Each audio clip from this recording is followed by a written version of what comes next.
Peace. Welcome back. We got This the Ghetto happens Brothers to in the me. building. This happens to me when I get down to 20% on my computer and I'm doing my lives. Because I DJ, right? And Yeah. my name is DJ Sage, as you see, right? DJ Sage on TikTok. You can go in and follow me. Especially Sunday if you want to hit some old school jams. But basically do salsa and freestyle and house music. But listen, because of the history of the gangs, basically in New York. I remember because I could tell you about all the cowboys, the viceroys. 'Cause I used to hang out with Manny from the Turbans. He was the president, and people saying, "How could you be a ghetto brother and hang out with the Turbans, hang out with Sinbad, and he was the Savage Skull, Yeah. right?" I used to walk down Prospect to Boston Road where my brother lived, right? And there was nothing but black spades there with my colors on. They never touched me. Hmm. I think it's the way you carry yourself that Hmm. defines who you are, right? And that's one a message that I had to try to engrave into the Ghetto Brothers, right? That somehow I didn't get enough support for because, um, you know, you have to want something because if you're not working on something, something's working on you, right? So you have to always be working on something to improve, okay? Somehow they didn't understand that, because when I left the Gutter Brothers, I went into the substance use and all that stuff. I went back to Set Out. I became a counselor. At the age of 18, I prevention unit counselor. That's my field of work, you know, and that's why I was away from all this. But I was good. I was doing. I worked. One of my professors in college told me, in order for you to beat the system, you have to become the system, right? In other words, stop complaining And do something about and it. do something about it, okay? So what I did was, I put myself in a position to work in the Manhattan courts and Brooklyn courts in alternative sentencing, right? So now I was getting people out of jail instead of allowing them to go in for bullshit. Okay? Because that is, in addition, I have an award there that Channel 7 gave me. It's called the Above and Beyond Award for my work in the community with elderly, with youth. I work with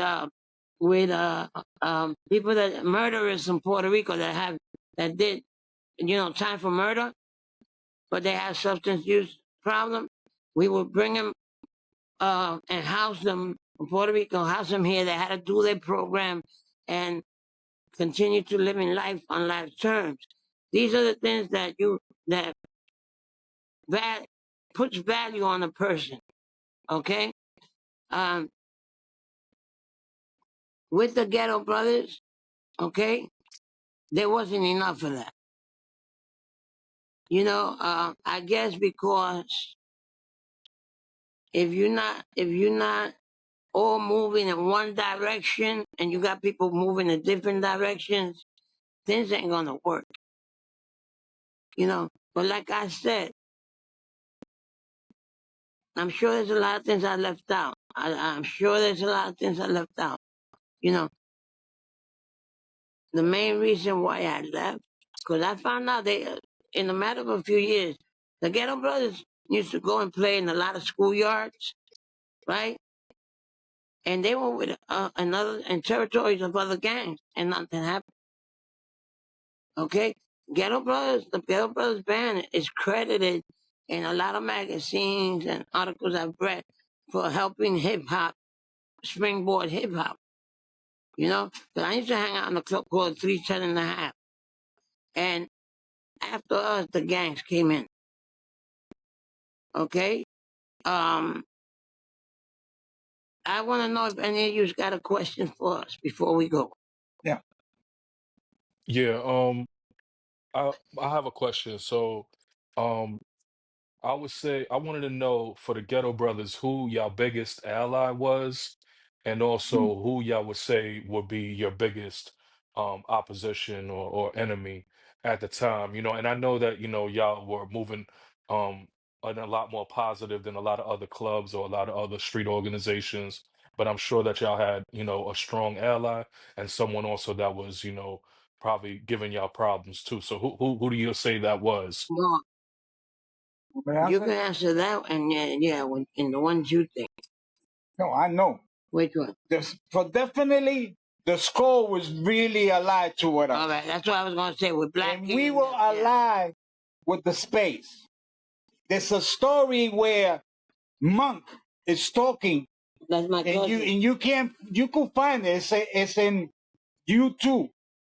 When he's talking, when he was in jail and he was having problems, and it was Benji who was helping the Ghetto Brothers was looking out for him there too.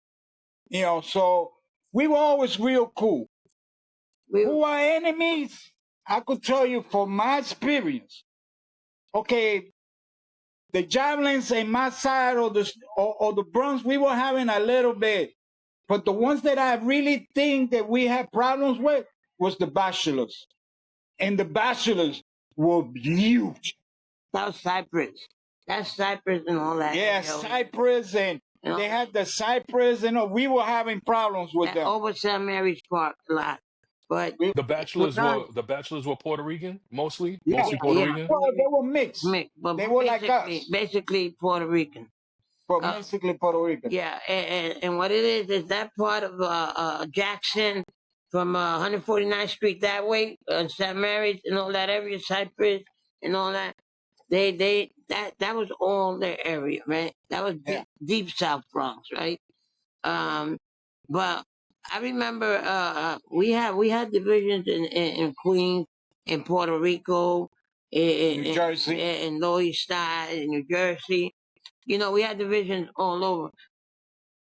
I hung out a lot with the Turbans, with Manny, as crazy as he is, or he was. I hung out with basically all of them. The younger Roman Kings. Roman King, forgot. They were baby Ghetto Brothers at one point, right? And they hung out right up the block from us. Okay, I guess what a couple of them told me, because I'm still associated with a few of them, is that as baby Ghetto Brothers, Benji and Charlie didn't pay him that much mind. We have one baby Ghetto Brother that's with us now, and that's Staff. But other than that, I didn't have problems with. We didn't basically have problems with. We were pretty respected. You had the Dirty Dozen though. The Dirty Dozen were German, and they were just down the block by Interview. These suckers were about no good. They were about no good, no good, no good. It wasn't that you're gonna try to stray. So we stood away from them. They didn't cross Westchester this way. They never did that. Because they respected us. Because the Ghetto Brothers were big, man. A lot of people saying that they're the biggest gang, they're the biggest gang, they're the biggest gang. Big. We were big, man. We were big, but we never go boasting about it. When we was in the high, because see, what happened was, like I said, once the whole color thing, can't wear the color and all that, a lot of people started going to other clubs, yeah. Because, that's what we wanted to do. We wanted to do the outlaw life. So that caused a lot of people to walk away and divisions become, in Brooklyn, they were Ghetto Brothers, and then thing they became something else, because they wanted to keep up. You got to understand. Oh, another one. The one that we always was missing, and we never fought with them, but we were always going to rumble with them, and they never showed up, was the Golden Guineas. If you talk to any gang in the Bronx, who's the one gang that you want to fuck up is the Golden Guineas. White boys from, the Golden Guineas. That's who we wanted. Tremont, up that way. But we could have never get them. I don't know why. I could tell you one thing. You couldn't go into you couldn't go into Little Belmont and Little Italy up that way. You can't walk there, boy. One time they surrounded me because I went to see a girl around there, and they surrounded me, and I happened to dumb me. It was a bar, and I stopped in front of me to get directions, and they surrounded me. Lucky the girl saw me and her sisters and ran down and pulled me. They were going. You couldn't see a Puerto Rican or black or a black walk through there. walk through there at all. Yeah, That for the mall and from 183rd yeah. that way behind on the hospital. That was all their neighborhood. You know, you couldn't be there. And then they had them. They had them up in up Tremont too, further up Yeah. by Rochester and all that.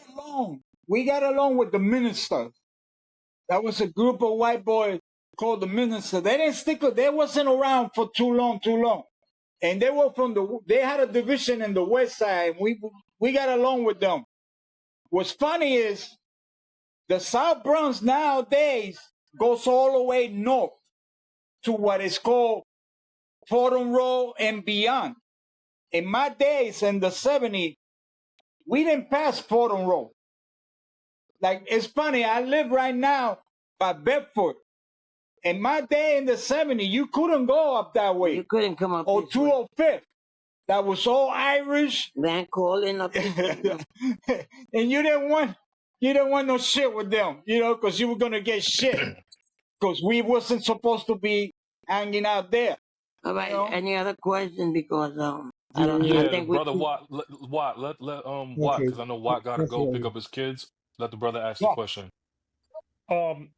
It's more of a statement than a question. Because you pretty much answered it, saying like, you know, the Ghetto Brothers are credited for like springboard and hip hop, and I just wanted, like, from the research that I did on y'all, like, I just wanted to know, like, after the death of Black Benji, like the peace treaty meeting, did that like catapult hip hop to what it became, what it started off as? Because, you know, like, y'all were able, well, you guys were already able to play in different parks because y'all were respected, but the other gangs that were, you know, having the jams and everything like that, was it because of the treaty that everybody, did it happen immediately, or like was it gradual? Because I know they were still fighting, because I know Tiny said it was still fighting amongst, you know, Yeah, certain it's gangs. because the younger kids wanted to continue to fight, and Right. some of the older guys wanted to continue.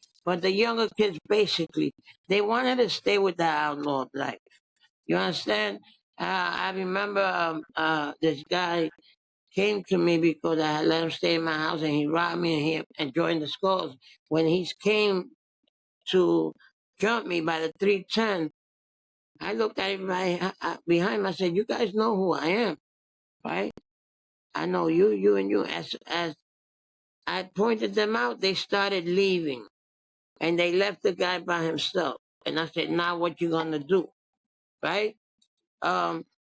But they, yes, I would say the answer is yes, because now they started. I went towards salsa. I'm a Latin dude, so I went towards dancing Latin.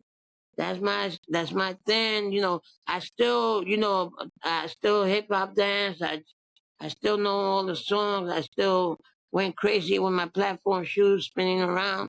I did all that shit. You know what I mean? But I'm a salsa dude. You know, they kept doing. They kept spinning on their heads on the floor. Now a lot of people saying that breakdancing and all that was created. But it's a big thing, a black and Puerto Rican thing that's going on that shouldn't be going on, right? I agree. Because, You're not getting on that. yeah, you understand? Yeah, Because I agree. it's a rock steady group, crew, and all that. You know what I mean? Basically, it's more proven that there are Puerto Rican videos than there are black videos. Absolutely. To prove the point. You understand? Right. And the ones that took it around the world, what the Puerto Rican do? Yes. I don't want to get in that. No, but you understand? No, controversy. There is a controversy, but the It truth is shouldn't be a true. controversy, though. It shouldn't be a We all controversy grew up because, together. Yeah. right, We were all there. exactly. Now, Right. hip hop is definitely, without a doubt, a black thing.